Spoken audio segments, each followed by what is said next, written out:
Jouer pour développer ta créativité. Ça a l'air niaiseux dit comme ça, hein?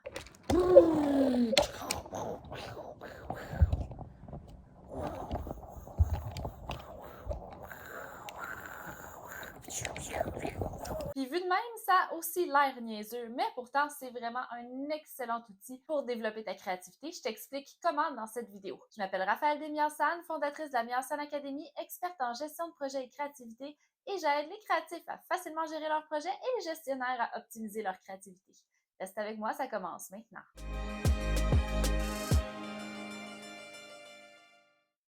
Bon matin les humains, bienvenue dans la Miensan Academy. Aujourd'hui, je t'explique comment jouer peut t'aider à développer ta créativité parce que ça développe ton esprit divergent. Qu'est-ce que ça fait, ça, travailler sa divergence? Eh bien, ça l'aide à travailler ton imagination. Et comme j'ai déjà mentionné, l'imagination, c'est la première étape vers l'innovation. À faire plus facilement des associations improbables et à apprivoiser le fait de ne pas s'auto-censurer. Ça l'aide à bâtir ta confiance en toi, ta confiance en tes idées, ta confiance en ton imagination. Quand on joue, eh bien, on se doit de se faire confiance et il n'y a aucune façon de pas bien jouer. Toutes les façons de jouer sont bonnes. Jouer, c'est sortir un peu des sentiers battus et tu peux pas vraiment avoir tort quand tu inventes ou t'improvises des choses pour t'amuser. Pour développer ta créativité, il faut privilégier les jeux ouverts, ce qui veut dire des jeux qui n'ont pas de règles dites écrites. Bref, il faut s'amuser, se permettre de faire les fous, accepter que ça fasse aucun sens et que ce soit correct. Je te donne un exemple de jeu que tu peux faire dès demain. Bâtis un fort dans ton salon. Il n'y a rien de plus amusant que de fabriquer un fort parce qu'il n'y a pas de règles. Le fort peut ressembler à ce que tu veux.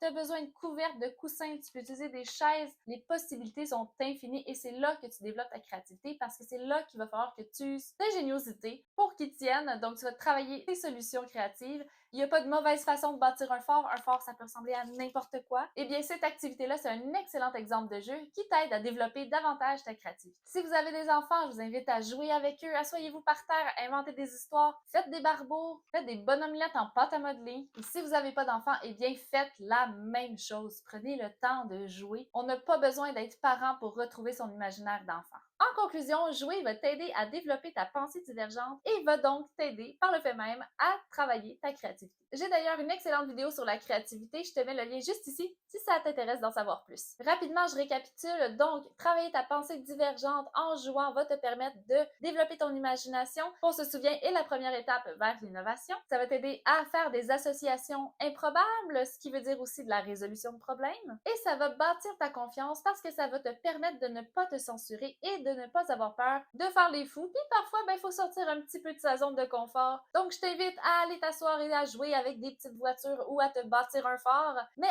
avant d'aller faire ça, je t'invite à t'abonner à la Miensan Academy. Tu peux me suivre sur YouTube, Facebook et Instagram. Assure-toi de t'abonner à mon infolettre pour recevoir toutes les informations pertinentes sur la Miensan Academy ainsi qu'une fiche projet gratuite. Encore une fois, je t'invite à t'abonner. Je t'invite aussi à liker et partager si cette vidéo t'a aidé, si tu as trouvé ça intéressant. Et sur ce, je te dis à bientôt. Bye!